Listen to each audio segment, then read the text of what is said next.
আদিব ভাইকে ভালো মাহবুব ভাইকে মহাকাশে অনুরোধ করছি।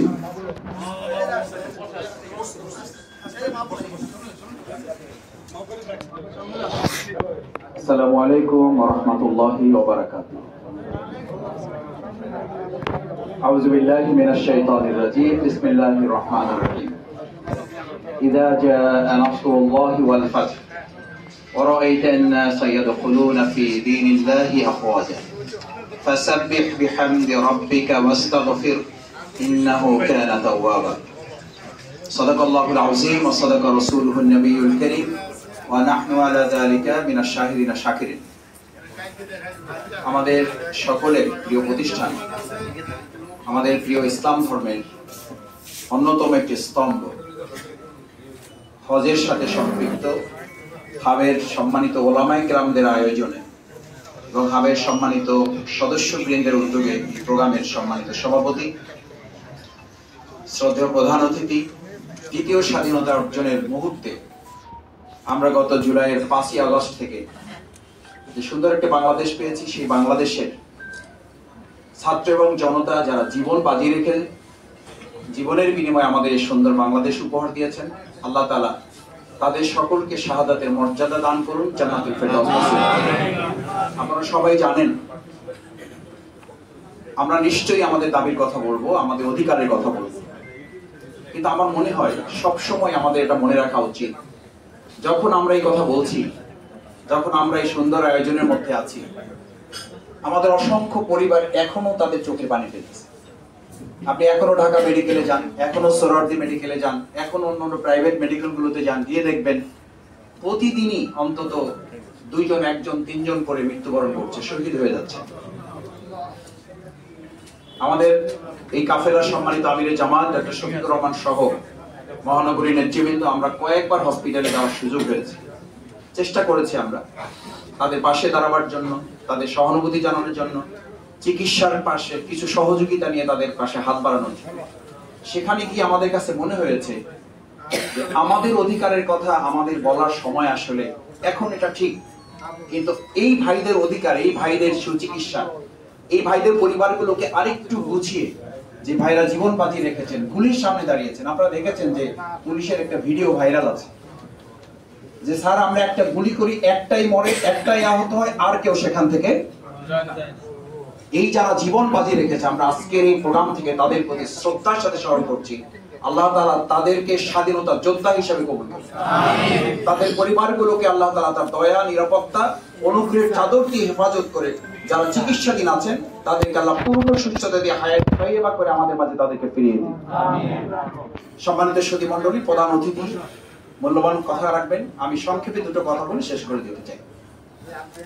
প্রথম অনুরোধ হচ্ছে, আমরা যে জুলুমের, জালিমের রাজত্ব থেকে আল্লাহ তাআলা আমাদেরকে হেফাজত করেছেন, সেই আল্লাহ সুবহানাহু ওয়া তাআলাই মূলত তার পরিকল্পনা বাস্তবায়ন করেছেন।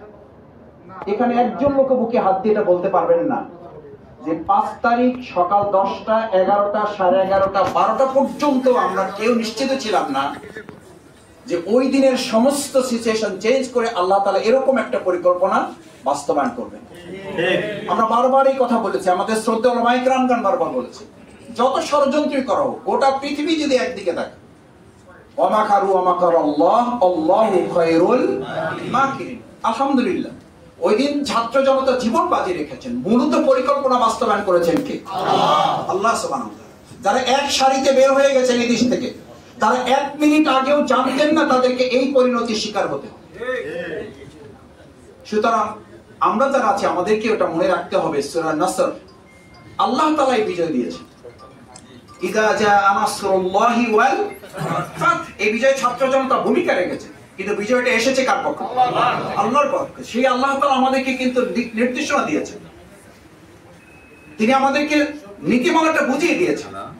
ওয়ারাআইতান নাসা ইয়াদখুলুনা ফি দীনিল্লাহি আফওয়াজা, এর মধ্যে কথা বলা আছে। আমাকে আস্তে আস্তে অনেকে বলেছেন, মাসুদ ভাই এটা শক্ত করে বলবেন, যারা আগে ছিলেন তারা দুর্নীতি করেছেন, তাদের ব্যাপারে আমরা মজবুত ছিলাম, আমরা লড়াই করেছি।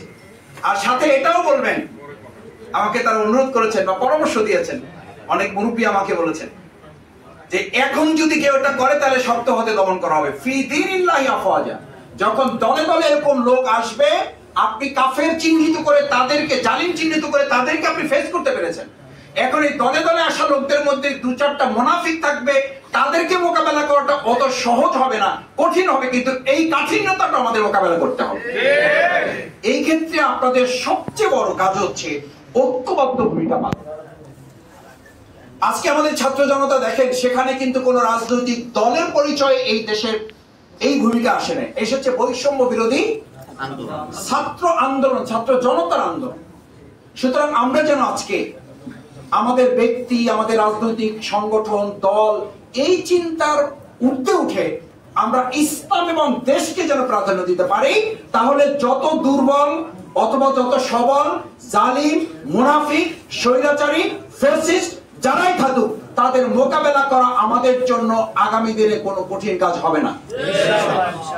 দ্বিতীয় যে কথাটা বলে আমি শেষ করতে চাই, সম্মানিত ওলামায়ে কেরাম, সুধী মণ্ডলী, আমাদের এই ইসলাম ধর্মের যে সুন্দর পঞ্চম স্তম্ভ বা এই যে হজের মতো গুরুত্বপূর্ণ ইবাদতের কাজে যারা সম্পৃক্ত আছেন, এটাকে আপনারা কেউ বলেছেন এটা রাজনীতি মুক্ত, কেউ বলেছেন এটা আমাদের ব্যবসা, কেউ বলেছেন এটা আমাদের আর্থিক উপার্জনের একটা খাত।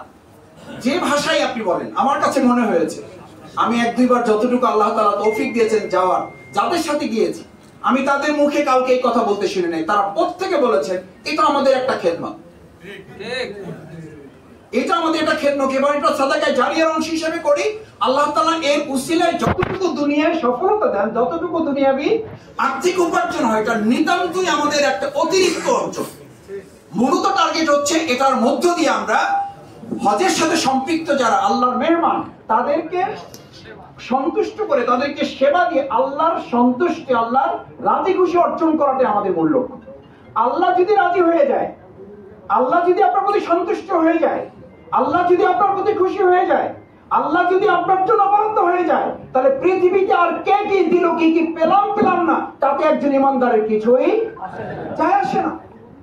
সুতরাং আমি শেষে অনুরোধ করতে চাই, সম্মানিত ওলামায়ে কেরাম, সুধী মণ্ডলী, আসুন আমাদের এই প্রিয় মাতৃভূমি বাংলাদেশের জন্য, ইসলামের জন্য, দেশের জন্য ওলামায়ে কেরামগণ যে ভূমিকা রেখেছেন, ইসলামী আন্দোলনের নেতৃবৃন্দ যে ভূমিকা পালন করেছেন, যে আপসহীন ভূমিকা পালন করেছেন, এই আপসহীন ভূমিকার সর্বশেষ নজরানা যে ছাত্র জনতা ভূমিকা পালন করেছে, কোন কাজের মধ্য দিয়ে যেন এই শহীদের প্রতি, শহীদের রক্তের প্রতি, এই ওলামায়ে কেরামের ত্যাগ এবং কোরবানির প্রতি, বিশেষ করে আমাদের আহত পঙ্গু অবস্থায় যারা এখন বিভিন্ন অবস্থায় চিকিৎসাধীন আছে, তাদের প্রতি যেন আমাদের বেঈমানি বিশ্বাসঘাতকতা না হয়, তাদের প্রতি যেন অবিচার না হয়, তাদের রক্তের সাথে যেন আমরা বিশ্বাসঘাতকতা না করি।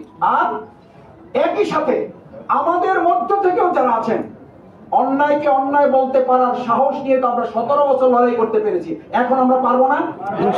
অন্যায়কে অন্যায় বলতে পারার, মাথা উঁচু করে রাখার জন্য আমরা ফাঁসির মঞ্চে যেতে পেরেছি, এখন আমরা 2-4 জন থাকলে তাদেরকে কি আমরা অন্যায় ভাবে যারা এই কাজ করতে, তাদেরকে আমরা মোকাবেলা করতে পারবো ইনশাআল্লাহ?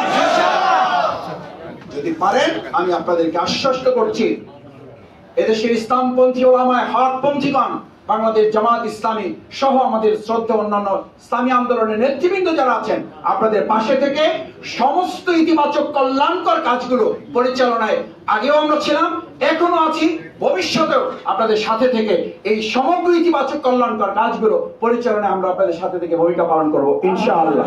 সেই প্রত্যাশা ব্যক্ত করে বাংলাদেশ জামাত ইসলামীর সম্মানিত আমিরে জামাত ডক্টর শফিকুর রহমান আপনাদেরকে সালাম জানিয়েছেন, আপনাদের কাছে দোয়া চেয়েছেন, দেশের জন্য দোয়া চেয়েছেন, বাংলাদেশ জামাত ইসলামীর জন্য দোয়া চেয়েছেন। আমাদের জন্য আপনারা বিভিন্ন সময় এই গুরুত্বপূর্ণ বারাকার কাজে যারা সম্পৃক্ত, সবাই মন খুলে আমাদের জন্য দোয়া করবেন।